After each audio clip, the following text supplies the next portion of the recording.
Coming up today on Channel 97 News. We take a look back at Pat Maroon's visit to OHS. Check in with the lunch staff on the national food shortage. And learn about an OHS student with a rare stomach disease. And it all starts now.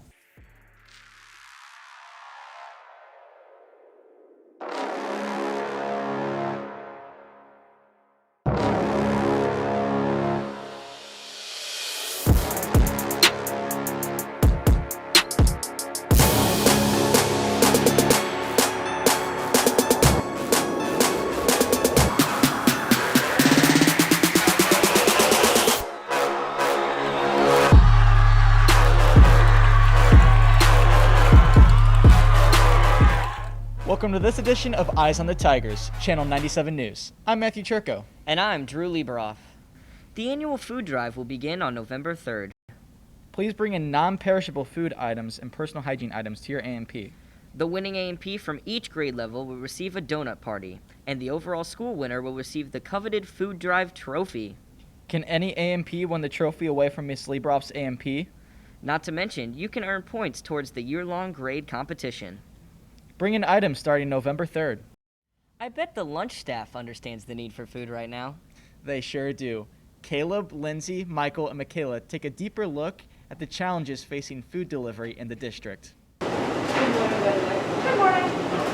It's totally not there. Due to the repercussions of COVID-19, many places across the country are dealing with the effects of a national food shortage. It all started with COVID, but it is a national supply chain issue across the board. It's a domino effect. So back when everything shut down, that included the manufacturers. They weren't able to come to work, then they can't produce the food product. But here in the district, we are constantly staying on top of it with our distributors. Despite the challenges faced nationally, Oakville is still offering a variety of choices for the students during lunchtime.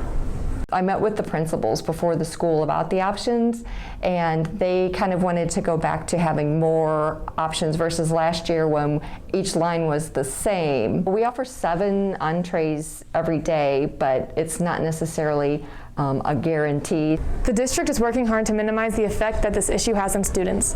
I never want anything to have negative impact on your students. I don't want you guys to ever see what our woes that we're experiencing. It's been a challenging year. Things are slowly getting back to normal. By mid-spring semester, we'll be back to a little better place. With Lindsay Marshall, Caleb Frillman, and Michael Agnew behind the camera, I'm Michaela Gindler for Channel 97 News.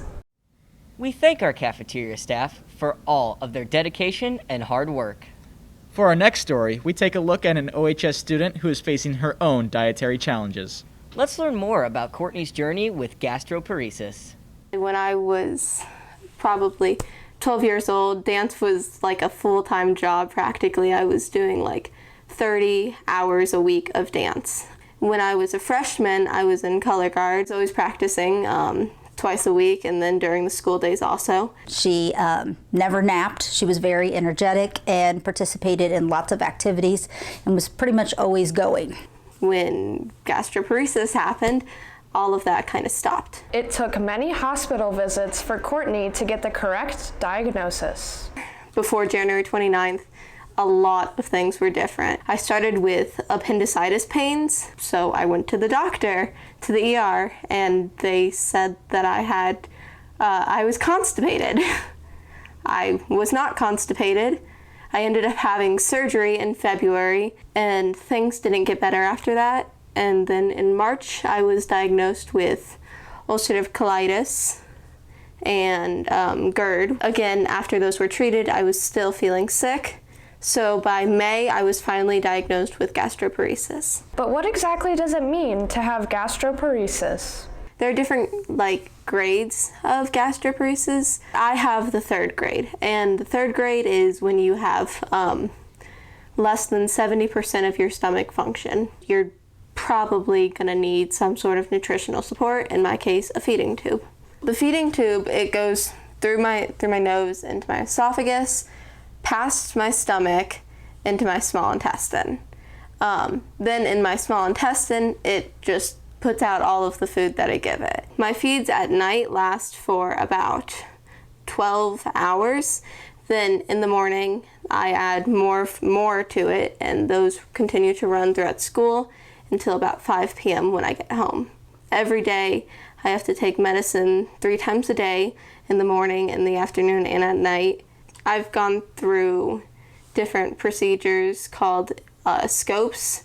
I've had a colonoscopy and several endoscopies, and that's when they put a camera through your mouth down into your small intestine. I've also had a procedure where they put Botox inside of my stomach, and that was to try and get it to stop spasming and hopefully to let food pass normally. Courtney hasn't been the only one affected by her disease. I think that as a parent, you just want to fix it. You just want to make her feel better. And I think that's what's so hard is there's not really anything that we can do to make her feel better. We do have a doctor that's on our side that's really helping a lot, but it's been exhausting just, not being able to have an answer and going through so many tests and just kind of watching a perfectly normal, healthy 15-year-old who had no medical issues with her stomach whatsoever, and then it changed. And literally overnight, she had a non-working stomach. If you would like to follow along with Courtney's journey, you can follow her on Instagram at @AilingAdolescent. With Sierra Bradley and Colden Lamb, I'm Eva Beidel for Channel 97 News. Wow, I was really moved by Courtney's story. Me too. We've had a lot of amazing people walk through the halls of OHS, including some of our recently inducted Hall of Fame members. Katie, Belma, and Drew give us a closer look behind 2 of Oakville's Hall of Fame members. The Melville School District Alumni Hall of Fame Ceremony is an event to pay a tribute to previous students who have gone on to accomplish amazing things. We highlight Lieutenant Commander Jim Brendel and Dr. Matt Kranig as 2 Oakville alumni being inducted today, who have accomplished incredible things since their graduation from the high school. I'm an expert in U.S. national security policy, and so with that area of expertise, I'm able to do a lot of different things in Washington. So that's really fulfilling to have a role in making the country and the world a safer place. I will say one of the top things I've accomplished is the rank of Lieutenant Commander. I've been in the Coast Guard for 22 years, and I started as at the lowest rank possible as a seaman recruit. I've been married for 20 years, and I have a 16-year-old daughter that is a junior in high school, and that's probably the most important thing in my career. These inductees have devoted their lives to making the country a safer place and are now being honored for their achievements, right where it all began. I am beyond flattered and humbled to be inducted into the Melville School District Alumni Hall of Fame. I'm proud of what I do, but to be recognized for it in this manner is amazing. Well, it's really an honor. Wasn't expecting it. Just so many impressive people have come through here. The other inductees are impressive, but it's really, really an honor, and I'm thrilled. The community of Oakville and the high school itself has played a crucial role in their successes and in their careers. I think the academic training was so important. I was prepared for college. I was very involved in athletics when I was here, and I think that's really shaped a lot of my competitiveness in life and professionally. Being an Oakville Tiger has shaped me. It taught me perseverance. I played football at Oakville. I was a 135-pound running back that got hit regularly, but I kept getting up. It taught me to never quit, to put in the work, trust your team, and that truly carried over into my adult life and into my career in the Coast Guard. With Belma Mujakic and Drew Lieberoff behind the camera, I'm Katie Schrader for Channel 97 News. We have some pretty amazing alumni, including the hometown hero, Pat Maroon. Katie and Chase got the chance to catch up with him after being inducted into the Melville School District Hall of Fame. Welcome, our hometown hero and OHS alum, Pat Maroon. Most NHL players go through their career hoping to accomplish their dreams of winning a Stanley Cup. But can you imagine accomplishing just that? Not once, not twice, but 3 consecutive times? Well, that's just what Oakville's very own Pat Maroon did. And September 15th, 2021 will be a day to remember for Oakville High School, when our hometown hero decided to pay a surprise visit to show off his accomplishment. The first year I didn't get the opportunity to take it to Oakville. I want to share it with the community and where I grew up. And, obviously the first one hit home a little bit, taking the first Stanley Cup home back to St. Louis. So I feel like Oakville was a step on the way to get to the NHL and obviously to win a Stanley Cup. I'm glad I get the opportunity to, show you guys and bring it back to my high school and, show what the Stanley Cup's all about. Maroon wasn't the only surprise for OHS that day. Patrick Maroon is among our 2021 Hall of Fame inductees. That's right. The students and staff also got to witness Pat's induction into the Melville School District Alumni Hall of Fame. I'm still shocked about it. I know I can't be there October. I'm excited that my family and friends get to represent me. So thank you for the Melville School District for thinking about me, and I'm very excited about getting nominated in the Hall of Fame.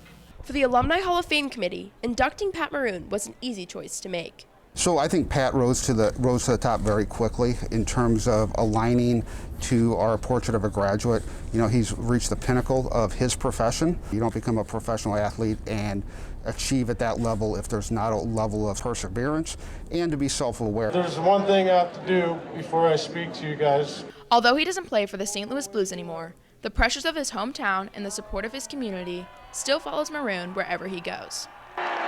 I didn't realize how many fans I had until I played in St. Louis and after we won the Cup, so I guess that's where the hometown hero came into play. I love the support through the community of Oakville, obviously the high school, everyone around here, restaurants. It's been a lot of love and support for me and my family, so it's been awesome. We finished off the interview with one last important question. Pat, do you think you can do it again? Absolutely. I'll leave it with that. With Chase Skaggs and Andrew Rudd behind the camera, I'm Katie Schrader for Around OHS. Drew, what are you watching? I'm watching people destroy school bathrooms on TikTok. That must be why some of the boys' bathrooms are closed. Yeah, it's really affected a lot of people. Andrew, Nate, and Sawyer have the story. Many of the bathrooms at Oakville are closed due to students vandalizing them after being influenced by the devious lick TikTok trend. We talked to some students around OHS to find out more. We've had a variety of damages, things as minor as soap dispensers being damaged, all the way up to as major as hand dryers being ripped off the wall, toilet seats being torn off. In the past, we've had damages to sinks and faucets, paper towel dispensers.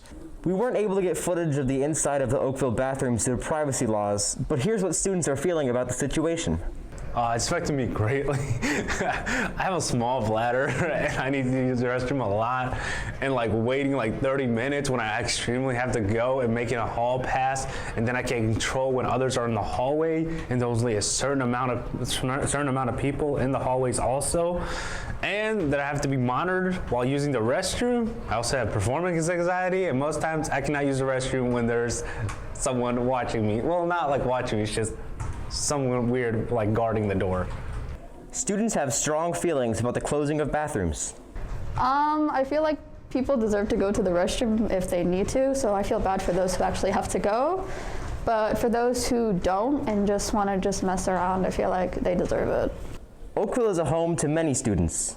Keep their house picked up, they keep their room picked up, they help out around the house. And it's the same thing here, okay? We've had that concept of this is our house for a while now, and hopefully that, having some inconvenience with restrooms will hopefully build back that culture, that climate of this is our house, and we're going to help to take care of it.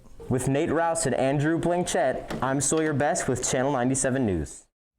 Hopefully OHS students help take better care of our house. Yeah, but October has been a pretty good month so far. This month is also an important time to bring awareness to breast cancer. For many, this month is more than just a time to wear pink. Chase and Jessica tell us about an OHS staff member's personal journey with breast cancer. October is Breast Cancer Awareness Month, and to spread awareness for those affected, Oakville hosted their annual Pink Out Games. But many OHS students aren't aware of the true purpose of these events. The concept is that you just bring awareness to folks that are in your life individually that either have or beat or have died from breast cancer. We've done Friday Night Football Pink Out Nights for, 10, 12 years probably. In the last handful of years, we've extended that to soccer night. Volleyball does it. Softball sometimes does. It just depends on the season and the weather. It's a little harder with them. I mean, bottom line is we're trying to raise funds to give to the American Cancer Society. You know, the hope is that we're going to do something good for one person. And if it's more than one, that's fantastic. Last year, about 2.3 million women were diagnosed with breast cancer. Among these women was one of our very own OHS staff members, Mrs. Leah Black. When I first felt something, I had a mammogram, like what you're supposed to do when I was 40. Everything was fine. It was about a year later. I noticed something, didn't think anything of it. And within 2 days, was told that it was cancer. So I was shocked because I was just sure that it was no big deal, like it was fine. It was hard to tell my kids. I have a 14-year-old son and I have an 11-year-old son, and having to tell them was a challenge. After a year of treatment, which included the most aggressive form of chemotherapy, Mrs. Black defeated breast cancer, giving her a new outlook on life. I did not know how strong I was. I would have never thought that I could go through all this, especially alone because of COVID.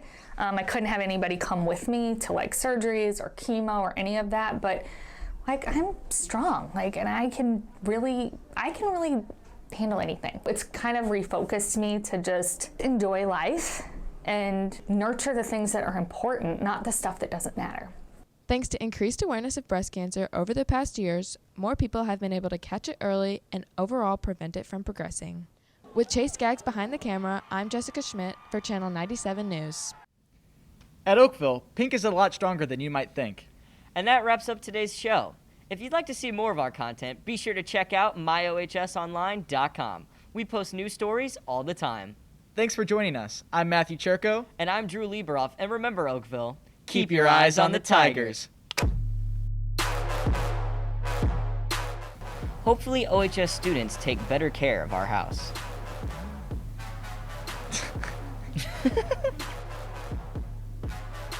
I bet the lunch staff under needs